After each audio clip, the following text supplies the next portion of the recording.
Bismillahirrahmanirrahim. Assalamualaikum warahmatullahi wabarakatuh. Baik teman-teman, mohon maaf sebelumnya saya barusan membuatkan video tutorial untuk di praktikum basis data ini. Kalian otomatis sudah memiliki modul praktikum ini ya. Jadi modul praktikum ini sudah sesuai dengan apa yang kalian terima atau apa yang kalian punya. Jadi kita langsung aja masuk pada praktikum basis data ini. Baik, untuk bab pertama kita memahami database. Jadi silakan dibaca sendiri ya. Kalau untuk apa namanya pengertian-pengertian seperti ini kalian bisa membaca sendiri. Intinya database itu adalah istilahnya apa ya? Istilahnya itu kantong atau mungkin ruang untuk menyimpan semua arsip, kelompok data atau arsip yang ada dalam suatu sistem. Entah apapun data itu akan masuk di dalam database seperti itu. Jadi database itu berupa kantongnya atau mungkin ruangannya atau mungkin lokernya seperti itu.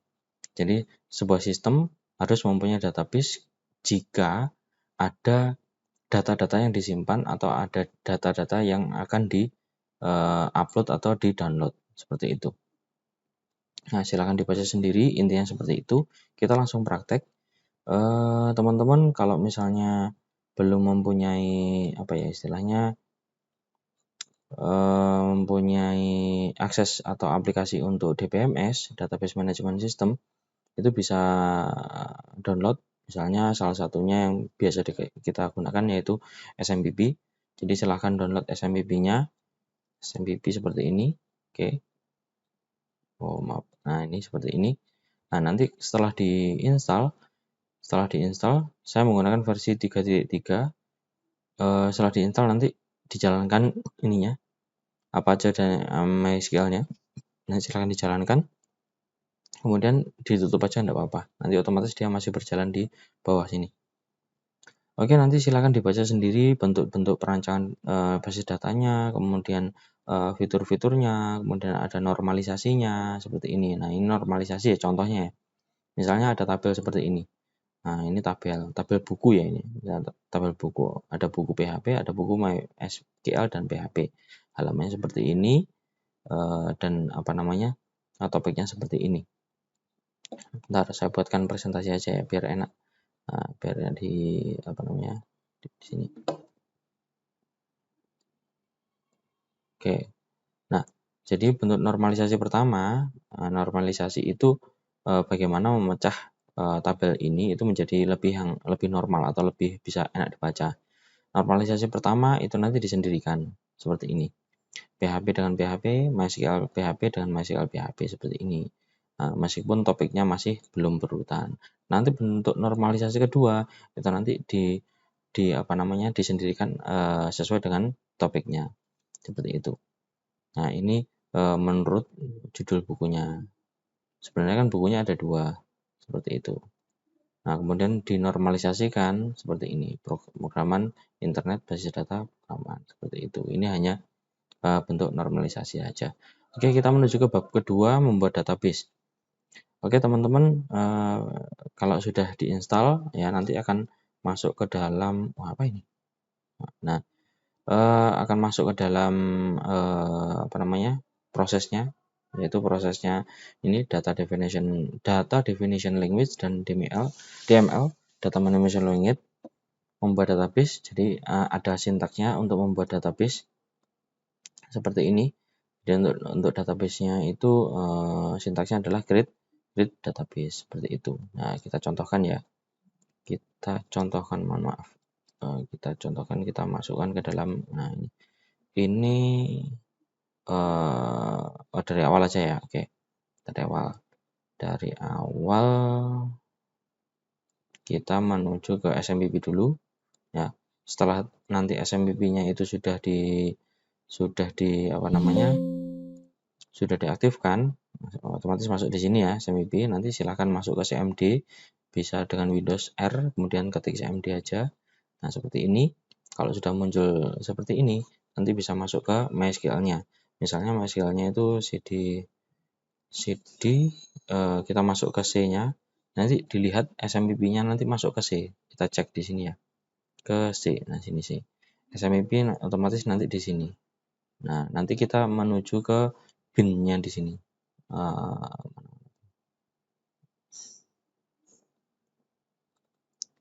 SMPP MySQL bin. Nah, ini kita masuk ke sini ya. Kayak gitu ya. Caranya kita masuk C, kemudian titik 2 slash MySQL slash bin. Coba. Oh, sebentar. Ada yang berbeda. SMPP. Oh, SMPP dulu ya. SMPP, mohon maaf. Ini belum ada SMPP. SMPP. Oke. X slash bin. Nah, seperti ini. Kan sudah masuk kan. Nah, kalau sudah masuk seperti ini, kita harus masuk ke dalam root-nya, root default-nya. Gimana masuk root default-nya? MySQL -u root. Nah, sini sudah masuk ke dalam MySQL-nya. Nah, ini secara default kita sudah masuk ke dalam MariaDB. Jadi Maria Database itu database-nya kepunyaan MySQL itu secara default. Nah, kita lihat database-nya dulu, database-nya apa saja yang sudah masuk ke dalam MySQL.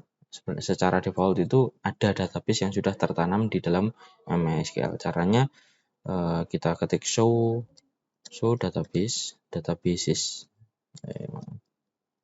titik 2. Nah, dia akan muncul ini database yang sudah ada di dalam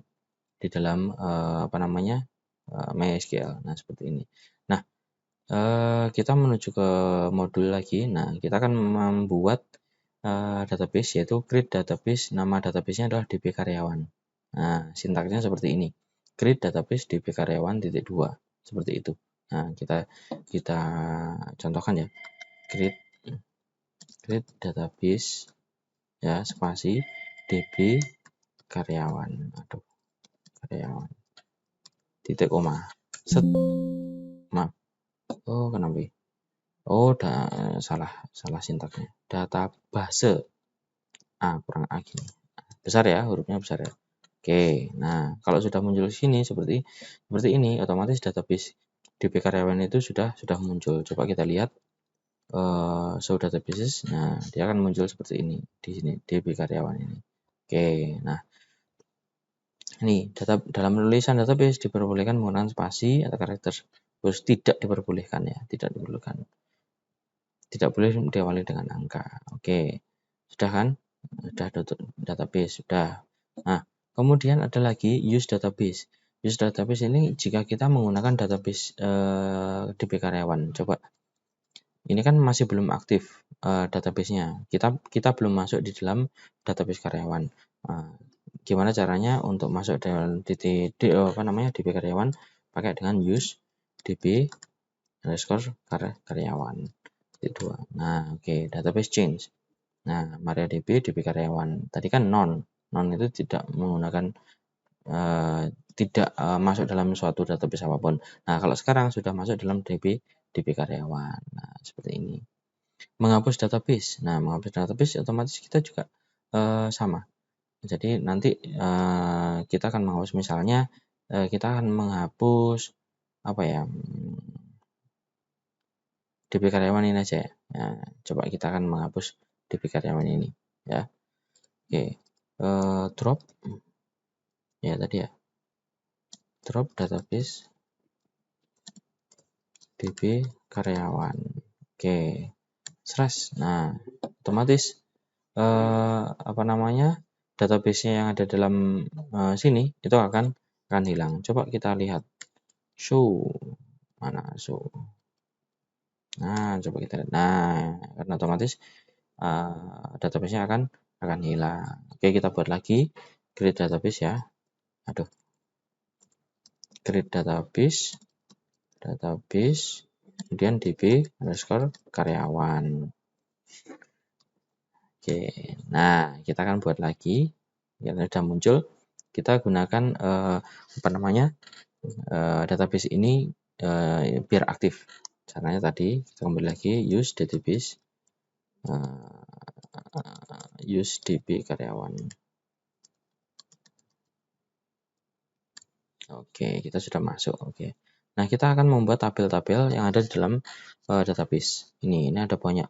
Ini ada banyak tipe-tipe data bilangan. Misalnya kita akan membuat suatu tabel di mana tabel tersebut itu isinya angka. Nah, itu kita harus tahu tipe datanya.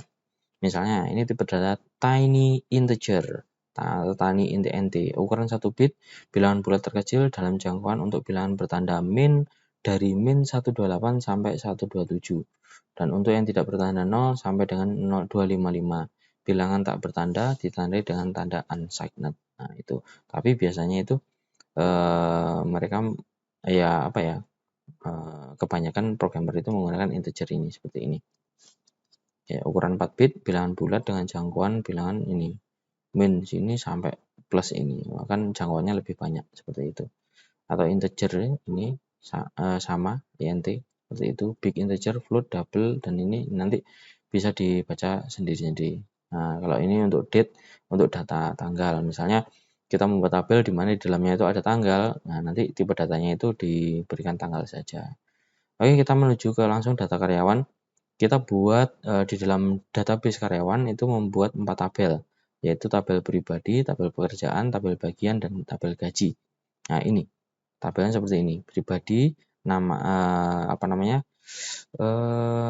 variabelnya apa saja. Nah, seperti itu. Variabelnya itu ada nama, alamat, kota, kelamin, tanggal lahir. Kemudian di tabel bagian itu variabelnya apa saja. Itu ada nama dan bagian seperti itu. Nah, kita coba membuat create tabel dulu untuk yang di tabel pribadi ya. Create tabel pribadi. Nah, ini contohnya. Nah, ditulis saja create tabel namanya pribadi dalam kurung. Nah, dalam kurung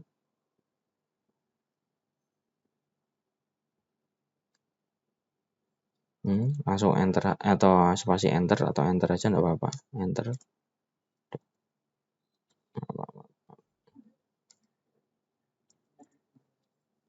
NIP.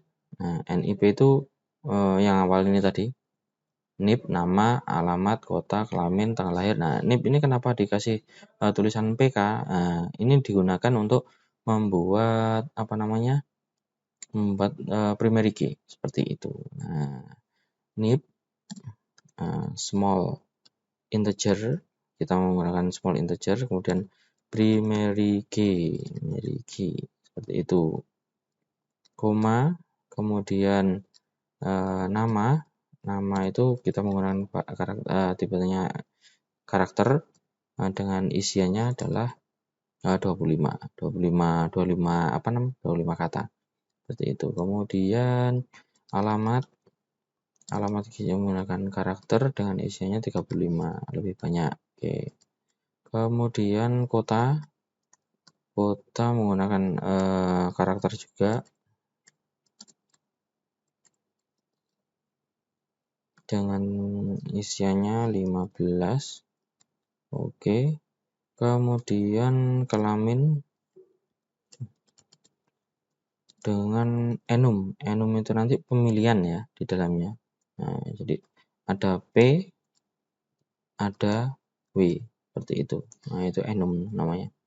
Oke, satu lagi adalah tanggal lahir.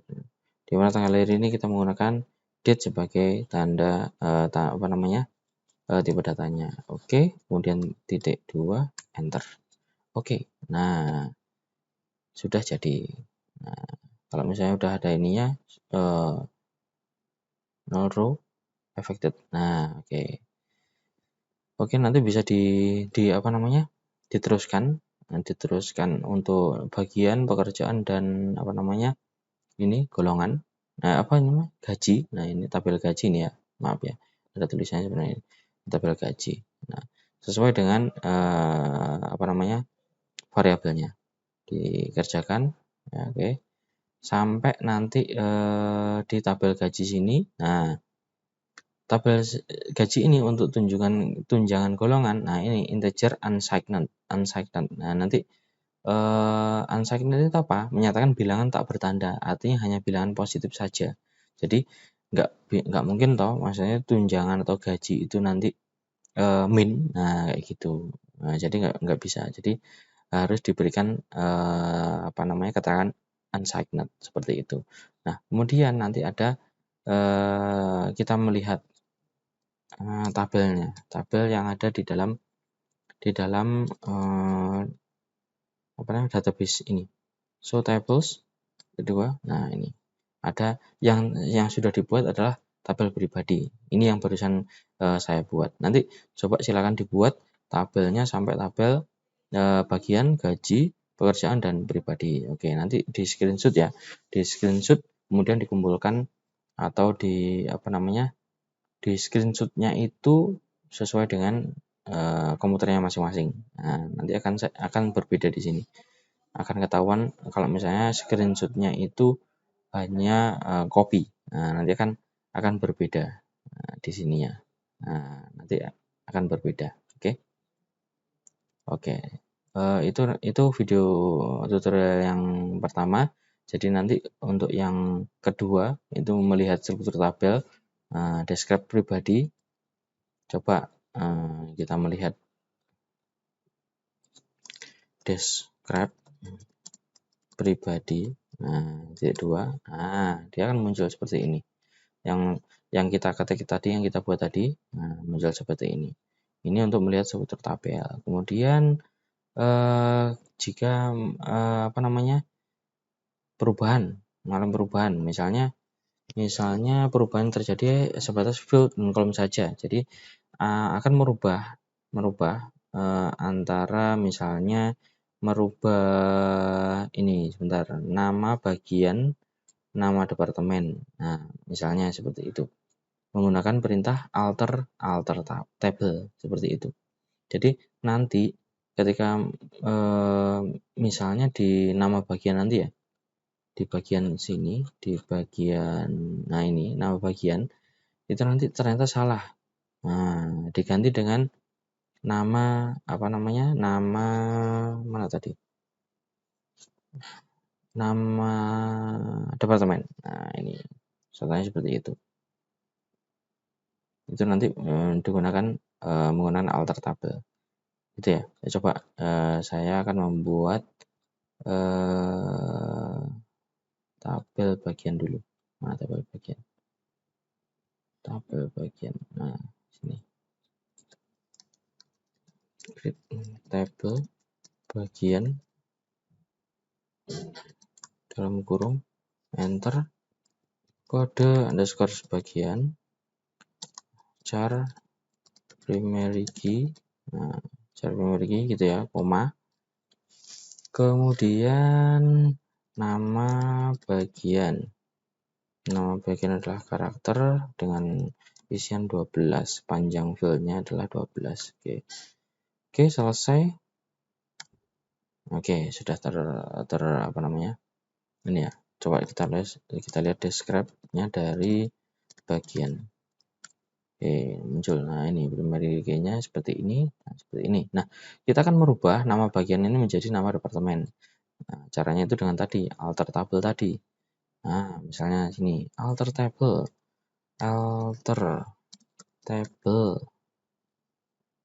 Nah, alter table bagian. Bagian ini adalah kita menggunakan tabel dari bagian. Nah, kemudian change.